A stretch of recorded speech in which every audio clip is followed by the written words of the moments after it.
Welcome. Happy day 3. Thanks all for coming out. Yeah, so I was going to talk about the next phase of Only Possible and talk about user experiences and UI, but I heard a lot from the community this past couple of weeks that folks are really interested in understanding the marketing and how to build the campaign. So my opening will just be more about what we did and how we did it. And then I'm happy to talk to folks later on afterward about how to run your own marketing campaigns. So just a heads up, that's what we're getting at the start. And then I'll kick it over to John to talk specifically about the technology that makes everything possible behind Scalana. So we started the campaign. I think you all know the Only Possible on Scalana meme was taking off. And it really helped where we could see the opportunity to launch this campaign. And when we were facing the situation back in March, where there was just false information about Scalana's technology or a misunderstanding about what it can do. And so we wanted to use this one hook as a chance to create a larger campaign behind that hook. We needed it to bring along the community, but mostly we needed to explain, like I said, the technology and decipher it within 4 or 5 simple bullets, right? We wanted to actually build sentiment, but like I said, for me personally, it was that factual information was one of the most important pieces of this, and having that hook made it really easy to kind of push along. Like I said, it was homegrown. Some of the things that are only possible on Scalana. What we were doing with this campaign, though, I will flag, this was just one, and I would recommend that to you all. This was one piece of ads and landing pages we were putting out.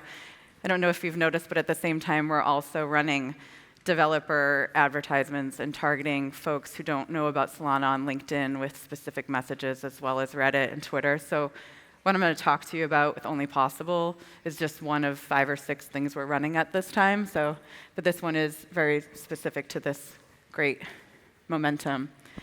So just to take a step back, when we started this out, we needed to get a look and feel for it. We wanted to have something fun. We're still going to do more icons and work on them a bit more, but we wanted something that ideally captured each individual aspect of Scalana that we could take out to the streets. And then, as you all would imagine, we need a web page and a place to send people to, so we created that landing page if possible. This is where we'll continue to put case studies. We're going to do more filming of your teams out there and talking about what you're building, and that will go here. And then it gives us a chance to drive folks to a specific location where we can continuously update it. And then, like I said, we'll shoot some more series of videos.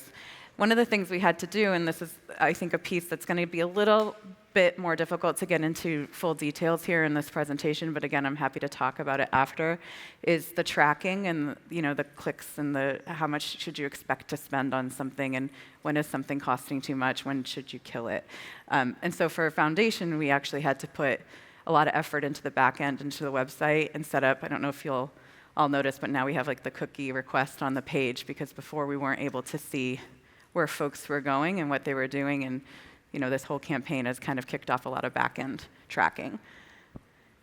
So the other tip I would have for folks, and I don't know if you've all noticed on your seats, you have some stickers, so please do take them with you.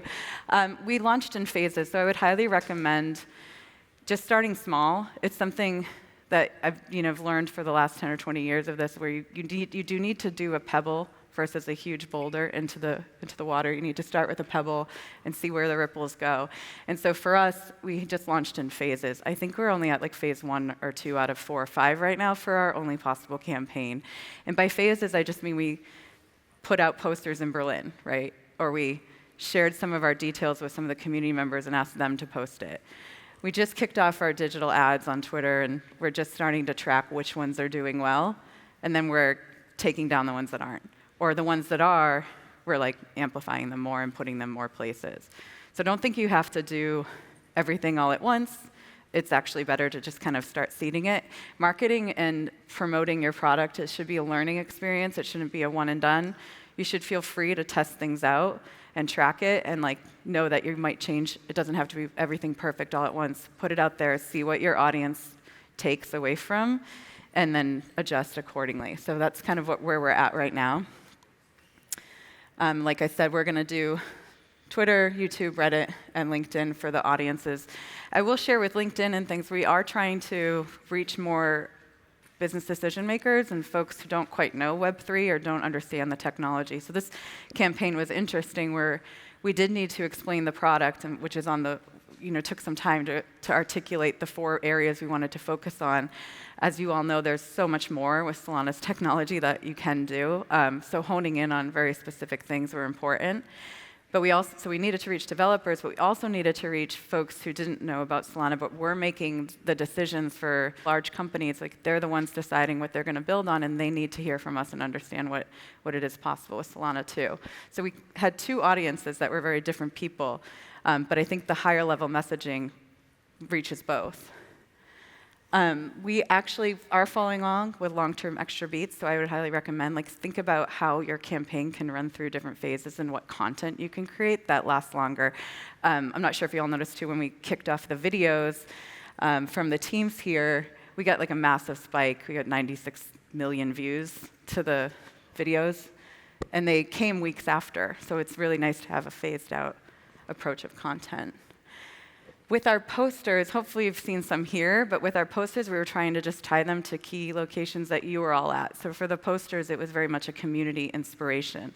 And when you think about some of the things you do are going to have specific call to actions or tracking things that you want. You want to have a number of people that have looked at your LinkedIn thing, or you want a number of biz dev meetings that are set up because of a campaign.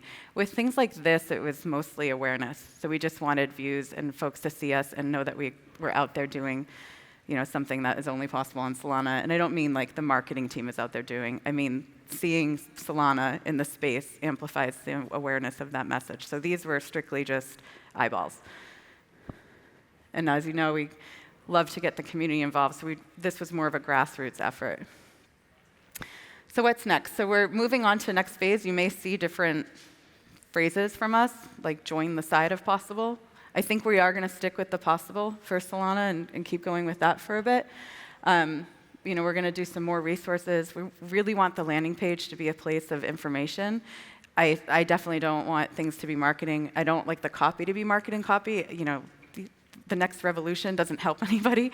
What's the actual specific value and the thing that this product brings to you? And that's the thing you should be leading it with. So anytime you want to write some of that stuff for the landing page, do try to make it more very value-driven and very specific. I will say that Stripe.com, Stripe's pages are really good inspirations to look at how they talk about their products and how they get straight to the core of the value of it. And so that's what we're hoping to do with the possible landing page as well, and more tracking.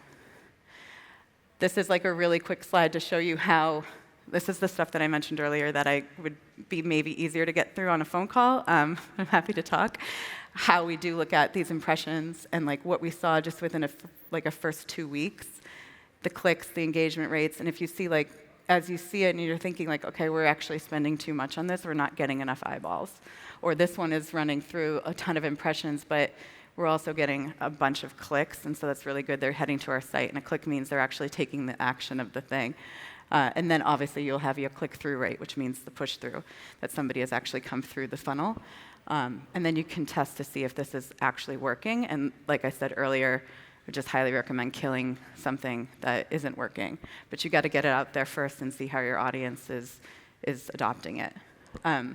So I hope that was helpful. I think there's so much more we could discuss with Only Possible on Scalana and the next phases, but I did want to share with folks, since folks were asking how does this work and what you might be able to do for your own companies. We're here at the foundation to talk to folks and help out, so do reach out, okay?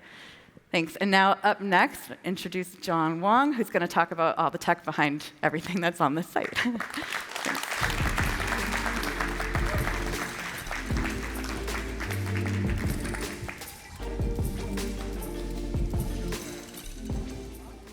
Hello, Amsterdam. Good morning. Thanks for showing up early. My name is John Wong, and I lead the ecosystem engineering team here at the Scalana Foundation. And one of the perks of doing so is I've had an awesome opportunity to talk with an enormous amount of teams, prospective teams coming into the Scalana ecosystem, as well as teams that are already here. And this goes anywhere from financial institutions to countries to banks to scrappy startups. And part of that process has been figuring out what exactly is so special about Scalana. We spend a lot of time having to educate people, having to correct misconceptions, but most critically trying to figure out exactly what's going to matter for their business. Because ultimately, that's the thing that everyone is looking for. They want to have a successful business. They want to understand how Solana is going to help them do that.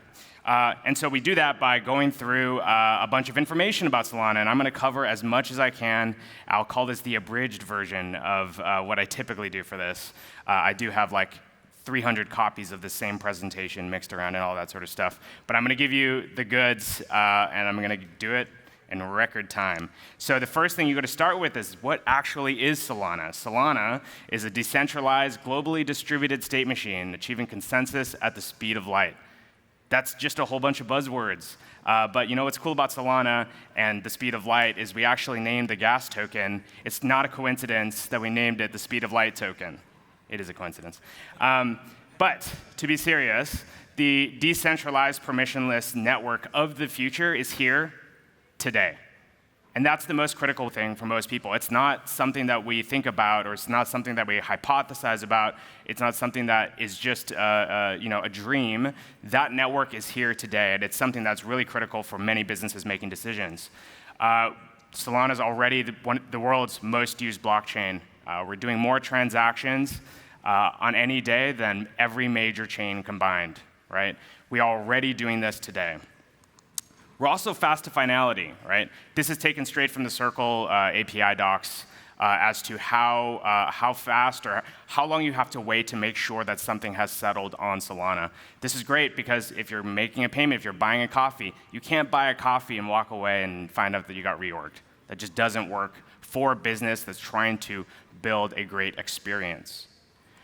The network is also we are also one of the leaders in node count and stake weight distribution. As measured by the Nakamoto coefficient, we're one of the most decentralized proof-of-stake networks out there. But it's not just about stake weight distribution. If all that stake weight distribution are all nodes running in the same place, then have we actually gotten to decentralization?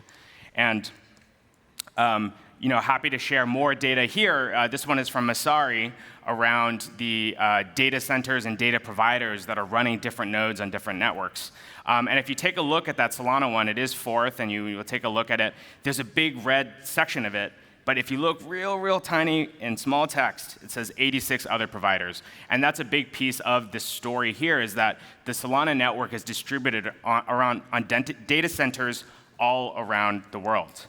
And you can take a look at this incredibly pixelated map that used to come from validators.app, and it looks kind of like a world map. And these are actually the nodes of the Solana network as distributed across the globe, right? So we are globally distributed.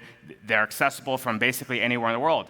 You will note, though, that there are some notable things missing here. You'll see that there are 4 maybe, continents that are maybe underrepresented here. South America, Africa, Australia. There's not that many validators there, but that is actually a constraint of the system. The system being literally there are no undersea fiber cables that go to these places. So these are the kinds of restrictions and constraints that the Solana network has to deal with, and something that we have to kind of work to address in the future.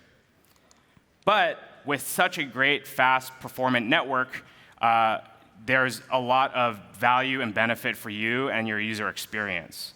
This is a screenshot taken from validators.app, again, around what is the mean, median confirmation time. And for everybody in the crowd, what this means is when you click and you send a transaction, how quickly are you going to know that that thing is going to get confirmed and settle on the Solana blockchain?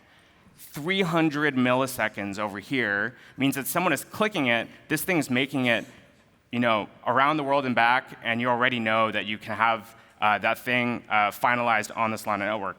The most important stat on this one, though, is latency. If you take a look at that far right column there on latency, when latency is less than 1 slot, that means that when you are sending a transaction to the chain, you are getting it landed in the block that's currently being packed.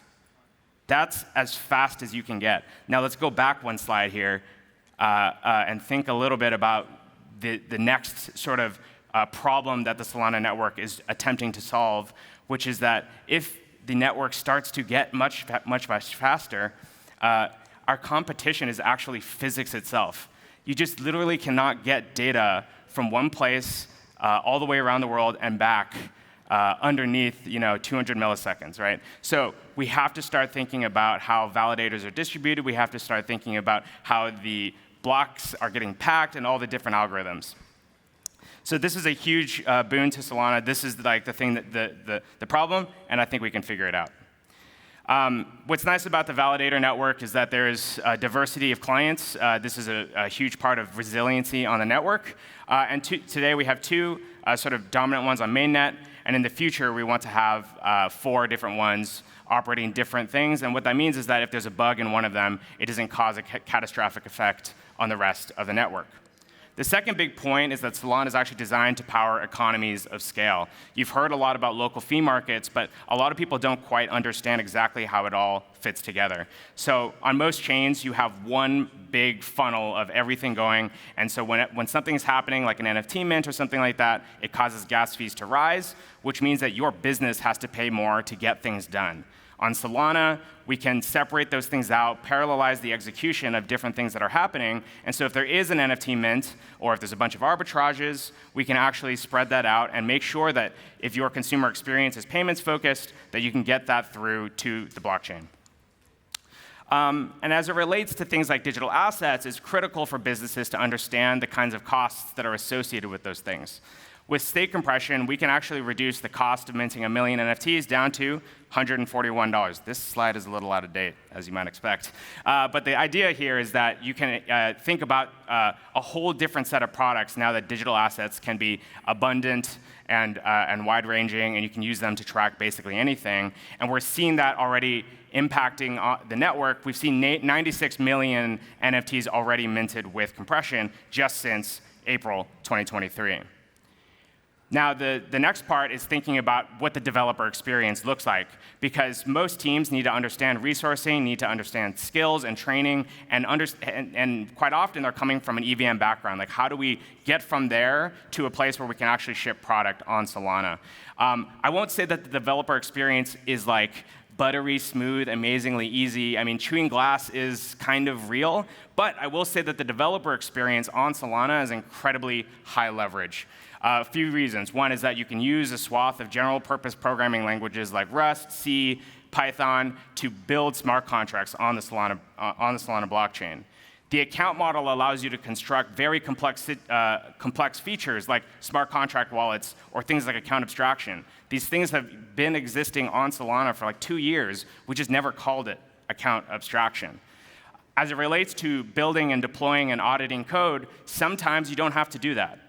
On Solana, you can actually reuse smart contracts that are on chain, and that's a big reason why things like tokens and NFTs have been so proliferate on the Solana blockchain. And as it relates to tokens, you can reuse a battle-hardened token contract rather than accidentally locking all of your funds from your raise in that smart contract. And when we think about sponsored experiences, gasless transactions are a first-party sort of property on the transaction itself. You don't need to find another company to do it. It's just as easy as something you can build yourself. And the third part that is really important for people to realize is that Solana is built for everyday use. We're seeing this with the kinds of brands and the kinds of products that are being built on Solana. Visa is piloting USDC settlement on Solana. Solana Pay provides a specification around mobile to sort of digital point-of-sale systems, but also can accommodate all sorts of different messaging patterns. Shopify lets people use the systems that they're already used to. Tokigate with Shopify, pay with crypto, or maybe even your own cryptocurrency. So there's all these different options that are available, and we're seeing this with like Boba Guys doing a loyalty program, Decaf doing a point of sale. These products are designed around the fact that Solana is so easy to use and accessible for the everyday use. And some other stats that are really valuable here. Up to 10% of the daily transactions on the Solana network are gasless. And what this means is that the wallet that is receiving it or the one that's sending it is not the one paying the fees. Or they don't have any SOL at all. They're just passing USDC to each other. They're passing games tokens to each other, all that sort of stuff. So you can create this nice sponsored experience. The average amount of USDC sent on the Solana network is like 135.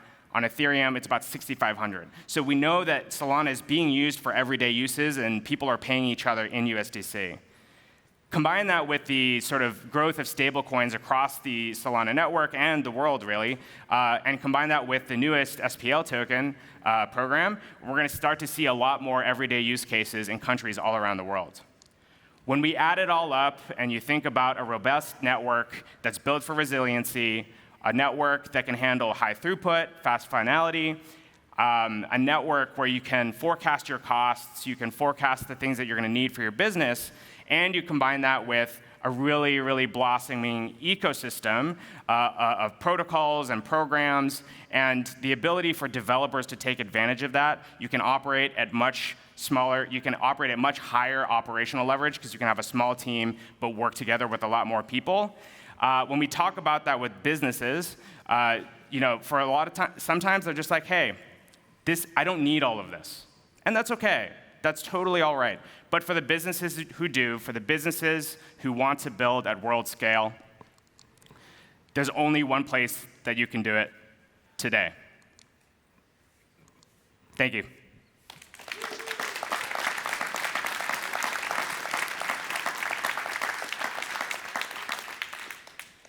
One more thing.